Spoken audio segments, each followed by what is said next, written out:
Everybody, hope you're all doing good today. Time for today's YouTube tip. And today I want to delve into something that doesn't catch a lot of attention because it's not flashy. It's something that, is a critical part of our fishing, but it really gets overlooked a lot. And it's part of the whole terminal tackle setup that is a key element in fishing that a lot of people, and it's a detail that a lot of people don't pay attention to. When we're talking about terminal tackle, we're talking about things like snaps and split rings and O-rings and,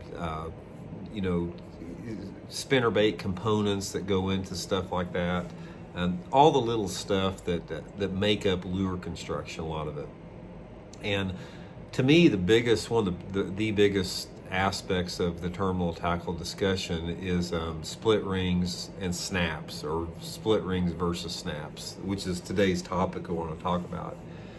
Now, I probably think, in my opinion, this is one of the most overlooked things that anglers, bypass in fishing as far as split rings and snaps, because they're not all created equal, and they play a big part as far as in the effectiveness of you not only getting bites but landing fish.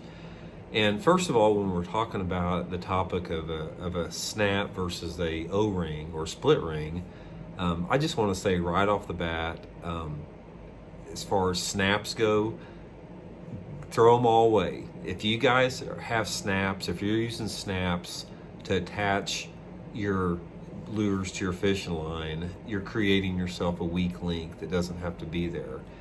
Take every one of the snaps that you have in your boat and get rid of them. The only time that I ever use a snap is the ones that come on a chatterbait, and even then I'm a little bit leery about it, and I wish there was a different way that they could affix those the bait tie-on area on a chatterbait other than using a snap.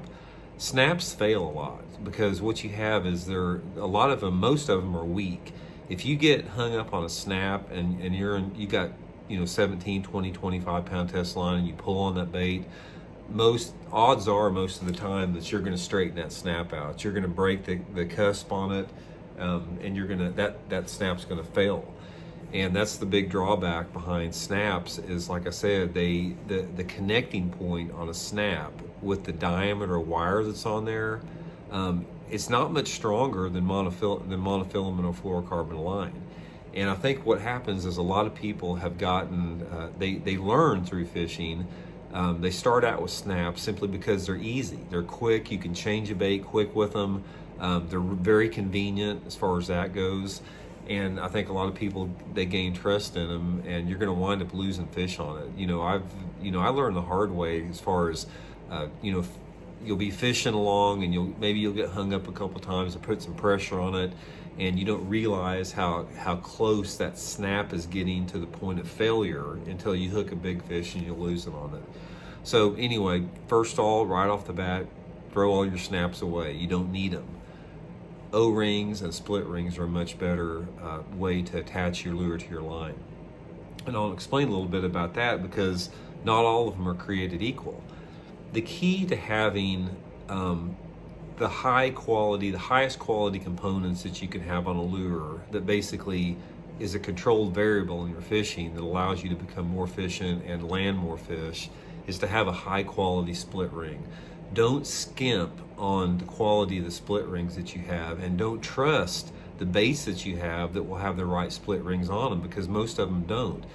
There's a lot of baits out there that catch a lot of fish that come across in this country that basically have cheap split rings on it. It's an easy way for a manufacturer to cut costs if they put the cheaper, lighter wire split rings on.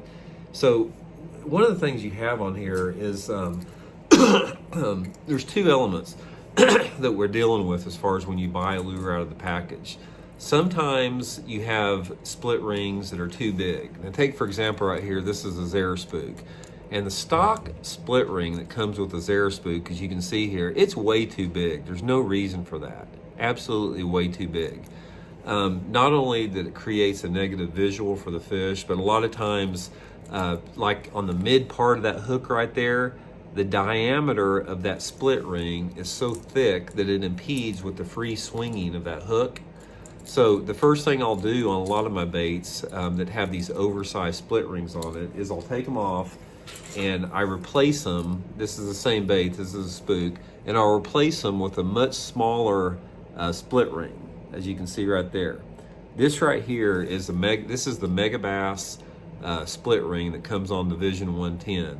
This is by far the best split ring on the market. It's a very small diameter split ring, yet it's super stiff. And the way that you tell the quality of a split ring is if you take a pair of pliers and you like open it up just a little bit, if that split ring snaps back into position, that's a good high quality steel that they're using on that snap ring. But if you bend that out just a little bit, the O-ring, and it doesn't snap back into place, that's a sign that it's a poor grade of steel, and you need to get rid of that too. Because what happens is a lot of times these small diameter split rings, yeah, they'll give you a lot of freedom of movement, but they're weak if they're not a high quality steel. So you get what you pay for. You know, do some research, try to find the highest quality O-ring or split ring that you can find to replace out on your baits. The big thing on that is, like I said, is getting the smallest one you can find. I mean, this Mega Bass O-ring is the smallest one that I've seen that is super strong, and I replace them out on all of my baits that I'm using with them with the smaller one. Another thing you can do on that is a lot of times is I'll take, say for example, if I'm using you know, some type of a moving bait like a jerk bait or a crank bait where the fish tend to, you know, nip at it and you just get the back hook in them. A lot of times I'll take 2 or 3 split rings and I'll connect those 2 or 3 split rings together. So I've actually got, you know, maybe 1/4 of an inch of length between the hook tie point to the actual hook itself. It sets that bait back a little bit more. Not only it sets it back more where they can get that hook in their mouths easier if they're short nipping the bait, but also when the fish jumps, they don't have the leverage point on the bait to throw that bait quite as easy. You know, it's a lot more free swinging movement, and I find I don't lose near as many fish with that. But that's just a quick tip for today. The thing that I want to really reiterate to everybody is that you know, don't use a snap. You know, simply get rid of all your snaps because it's a weak point in your fishing. I have yet to see a snap. There's some snaps that are better than others. Some of them are a little bit stiffer and some of them have a little bit better connecting points on it. But ultimately, very few snaps are as strong as even like 20 or 25 pound test line. Go do some shopping, whatever your favorite tackle store is. Like I said, you know, find the highest quality split ring you can do. Go to the highest quality split ring, go to the smallest split ring that you can find, and replace them on all your treble hook baits. I mean, it'll really add up to a lot more hook to land ratio. Like I said, my favorite is the Mega Bass split ring. I don't believe they're available commercially as far as to be bought over the counter, you know, so I'll take them off some of my baits and, you know, put them on the key baits to switch them back and forth if I have to, but it's really worked really good for me. Anyway, today's tip, that's today's tip. Hope it adds up to a few more fish for y'all, and we'll check in later on. See you.